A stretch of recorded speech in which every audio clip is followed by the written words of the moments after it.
And as you know, and like I've been saying, it's been one full month today since the terror attack in Pahalgam, and I will not be moving on from this story until there is closure. You can be sure of that. 26 innocent people, 25 Indians, 1 Nepali, were executed in cold blood by 3 Lashkar-e-Taiba terrorists. Since then, Operation Sindoor has raged. 12 Pakistani air bases have been struck, 9 terror camps have been reduced to rubble, 3 high-value terror commanders mysteriously killed, over 3 billion in damage inflicted across Pakistan and POK. And just today in Kishtwar, in Jammu, the latest of 3 terrorist encounters erupted, in which a total of 6 terrorists over the last couple of weeks have been eliminated. But here's the truth we cannot look away from, my friends. The 3 terrorists who massacred our people in Pahalgam are still out there 1 month later, hiding in one of the most militarized regions on earth. Across dense forests, icy ridgelines and mountain shadows, they've managed to stay 1 step ahead of our forces. That is the reality. We're told they're foot soldiers, expendable, replaceable, that the real message has been sent through missiles and munitions to their masters across the border. And yes, Operation Sindoor was India's answer to Pakistan's terror machine. A clear message that sanctuary no longer equals safety.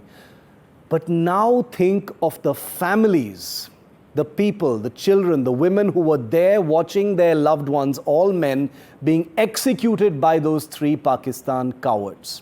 The ones who watched their sons, daughters, wives and fathers there in the Baisaran meadow to watch the men of their families gunned down after their religion was profiled by these 3 cowards sent by Pakistan. Can we really decide for these survivors, these families, that these men no longer matter, that we should just move on, that we can't keep looking for them, that justice has been outsourced to symbolism? An emphatic no. These 3 men, they matter. These 3 must be found. Their names, faces and escape must not become another dusty footnote lost in the noise of the brutality, the amazing revenge of Operation Sindoor.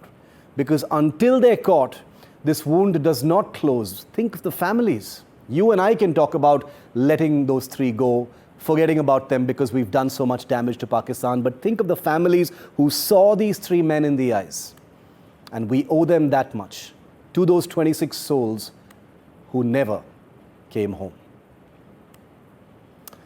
And I'm joined now by 2 Indian Army veterans who have not only served in the Kashmir Valley, who have not only participated or commanded anti-terror operations, but have held positions of power where they have faced the kinds of challenges that our security forces, whether it is the Army, the Rashtriya Rifles, the CRPF, the Jammu and Kashmir Police, the Special Operations Group, are facing right now, because this is a question that every Indian tracking this story will have on their minds today.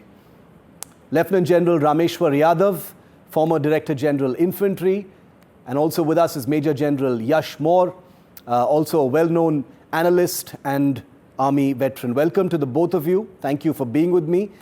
General Yadav, I'd like to come to you first. Simple answer. We understand that Kashmir is challenging. The terrain is difficult. There can be local support, that Pakistan continues to probably provide intelligence to these terrorists, that there is human support on the ground perhaps. All of these various challenges on the terrain and society are known to us. What can you add more than that to explain to every Indian tonight why 30 days later, 3 men in the most militarized region in the world cannot be found, sir? Shiv, thanks for calling me to your show. And Jai Hind and Bharat Mata Ki Jai to all your viewers. You have said it all. You see, the terrain is very, very difficult. It is full of jungle, mountain. And in fact, you can walk 2 to 3 days and you will not find a single soul in that area. There are far too many hiding places there. And there is certainly local support, either willingly or otherwise, through the culture of gun that these militants they follow. So obviously there is a logistic support. How it comes is a matter of details. And moreover, this terrain and the vastness of area is such that it is like finding a needle in a haystack. So we have done operations on these areas. We have been smelling these guys for days together, yet they have a ways and means to slip out at times. And this is what probably is happening now. And don't be surprised if they have left their arms and ammunition in some cache and now they are roaming around in civil, in shalwar kameez or whatever dress they want. And they are mingled into the local population. And local population there probably is hiding them. There are sanctuaries within J&K, there are villages, there are areas like Taral and in South Kashmir, where you still have a lot of sympathy for these their so-called religious fighters. Yeah. So this is what I can appreciate, that these people are still missing. And as the time is passing, it will become more and more difficult for them to be located. Okay. And don't be surprised if they are across the border. May not be from J&K, they might have gone further south to other states and then gone across. Okay. By Nepal or somewhere else. Because it is what we can make out the way this operation was conducted on 22nd. It had a lot of tentacles of Fauji military operation. No, you're right. You're right. General Yadav, at least one or two of these terrorists are known to either have had formal military training or have links with the military, or maybe even possibly veterans. There's a lot of information about one of them specifically being a former special operator from the Pakistan Army. But General Yashmore, your take on this beyond the obvious. Why are we not able to find them? We have the finest forces on the ground. This is not to take away from the amazing talent and skill of our security forces, but help us understand why they have not been found even after 30 days, sir. Shiv, Aroor, Jai Hind, and thank you for inviting me to this program. One of the most tragic days in our recent history, 22nd April, we can never forget. And for people like me, I've operated in South Kashmir for one of the most difficult times of my life in Rashtra Rifles. And in these areas, let me tell you, Shiv, by small team operations, by covert operations, and keeping the people, treating the people as center of the gravity, cultivating human intelligence. Let me tell you, my unit, and we had broken the back of Lashkar-e-Toiba, Huji, HM. We had almost finished these guys in this entire area. So what I'm trying to get is that it is sad we don't know where they are.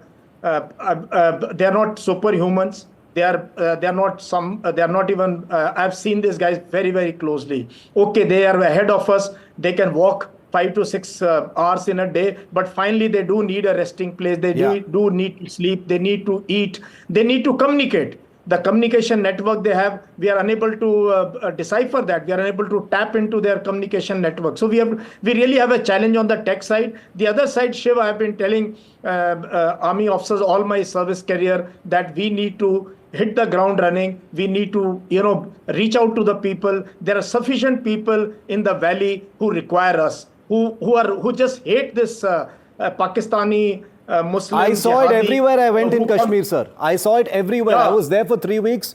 There are people abusing Pakistan left, right and center there. I'm telling you, अब मेरे को बात करते हुए मेरे रोंगटे खड़े हुए हैं, because अभी भी लोग मैं जानता हूं जो अपनी जान पे खेल के हमें खबर देने के लिए तैयार थे. तो हमें करना क्या है शिव अरूर? पहली बात तो investigation is slow. This we need to know ये 3 लोग कौन है, who are these people, their addresses, everything that we must track back. Who recceived the site, who gave them the guidance. First is that part that the NIA, the police must do. But the military and the SOG, J&K police, we must now hunt them down. We must fan into small teams. We don't need very big operations to be launched. Small teams of 4 to 5 people led by young officers, motivated, inspired people. और ऐसा कोई बात नहीं. We are very tough. अगर हम धक्के खा सकते हैं उस एरिया में, ऐसा कुछ है. You will find them. I don't believe they can run away. They wouldn't have gone too far. They must be around, in the Vadhavan Valley or Gadol Valley, exactly where the Al Farhan guys were there for a couple of days. But I want to ask one thing, General Yadav.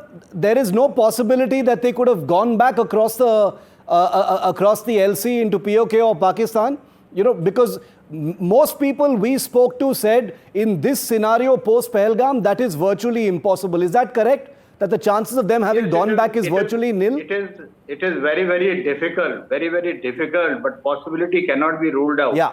Because this operation has been planned at the highest level in Pakistan. So they must have gone through all the phases of operation, all kind of contingencies. But in all probability, like Yash has said, that they are still around these areas and they're moving from one place to another place and they're surviving on whatever little they can get it. And I'm sure we are going to find these guys. Yeah. They cannot escape at all. The way we are deployed and the way our culture is in South Kashmir and the rest of Kashmir. I have been DG of Rashtriya Rifle also. So all these battalions is one of the best, the finest possible means war machine that you can have. True. And the kind of organization to handle insurgency. And a lot of experience is behind them. And like senior officers like Yash and all, they have done wonders during when they were commanding the formation and units in these areas. So General Yash, then I want to end by asking you, after 30 days, does the hunt become more precarious or does it become more difficult?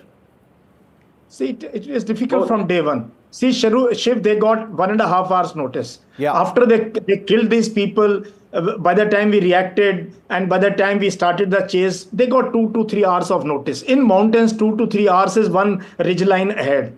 And then those areas are remotely populated. You have Dhok, summertime, and the Dhoks just merge with the ground. Till the time you reach a Dhok, you really don't know if this is the place somebody's staying there.